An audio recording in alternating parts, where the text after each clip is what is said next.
Ya, dialog kita lanjutkan kembali masih bersama Ketua Umum Asosiasi UMKM Indonesia Ihsan Ingratubun. Bang Ihsan, ini kalau tadi dikatakan bahwa yang menjadi tantangan adalah trust. Ini kan saya sering membuka pemasaran-pemasaran di online gitu kan ya.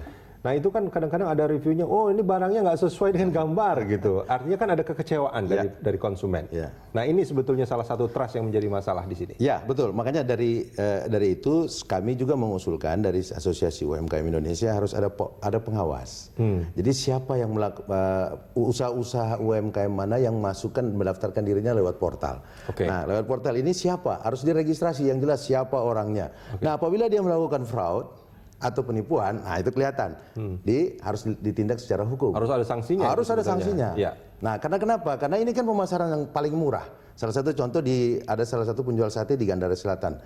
Nah, dia tempatnya itu kan orang dulu bilang usaha ini harus tempat atau lokasi. Enggak lagi sekarang dengan ada portal-portal online, pemasaran online, enggak lagi. Karena walaupun di mana satu tempatnya, ini penjual sate, tempatnya sempil sekali, hanya bisa masuk motor. Dia melalui online dan rasanya pun enak. Ini orang antri malah. Nah, itu antrinya kan, antri di outlet. Antri di outlet. Tapi pemasarannya lewat online. Nah, di sini kan ada tadi saya bilang ada satu mata rantai yang namanya usaha mikro atau UMKM, ada yang ngirim, ada yang transaksi. Nah, ini satu kesatuan. Jadi intinya tadi kalau misalkan kita tahu bahwa memasarkan melalui proses-proses digitasi ini memberikan keuntungan lebih. Jelas. Bahkan mungkin bisa berlipat-lipat. Jelas. Itu jelas ya. Jelas. Pengalamannya banyak itu. Itu kan menjadi bukti empirik sebetulnya. Dan tidak perlu banyak modal untuk tidak perlu banyak modal. Tidak perlu. Tidak perlu banyak modal tapi bisa memberikan keuntungan yang bisa berlipat. Tapi yang menjadi masalah bagi konsumen adalah trust. Jangan sampai mereka kecewa. Jangan sampai mereka kecewa. Nah, satu hal yang menjadi permasalahan, ketika ini bisa memberikan nilai lebih, memberi keuntungan lebih gitu kan. Tapi rasanya angka yang terdata itu masih jauh rasanya dari jumlah pelaku UMKM. Lebih kurang 60 juta. 60 juta. Cuman itu adalah UMKM. Tapi 60 juta itu 90% itu adalah usaha mikro. 90 juta. Ya, sorry, 60 juta itu 90%-nya adalah usaha mikro. 90%. Nah, usaha-usaha mikro inilah yang membuat, karena dia modalnya kurang, ya kan, makanya dia masuk melalui portal-portal online. Boleh nggak kalau saya katakan, artinya belum sampai 10% pelaku UMKM masih kecil. Masih kecil. Jadi teman-teman Telkom ini ya tunggu aja dengan adanya bom tentang online ini, ya tunggu aja pasti akan meningkat pengguna-pengguna. Apa yang harus dilakukan supaya pengguna ini meningkat? Satu, pelatihan. Karena buktinya bahwa hanya di daerah-daerah kota-kota besar aja yang memanfaatkan portal online ini. Nah, harus ada pelatihan.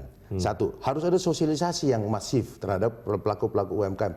Gunakan tuh sales channel yang paling murah. Nah, tapi harus juga ada disampaikan bahwa harus ada pengawasnya. Pengawasnya jangan sampai buat fraud. Karena memang banyak kita temukan bahwa ada orang yang order lewat online ternyata barangnya tidak sesuai atau barangnya tidak nyampe. Uang sudah nyampe. Nah, itu. Jadi dengan masifnya orang masuk ke dalam pasar online karena murah, harus juga ada policy atau pengawasnya.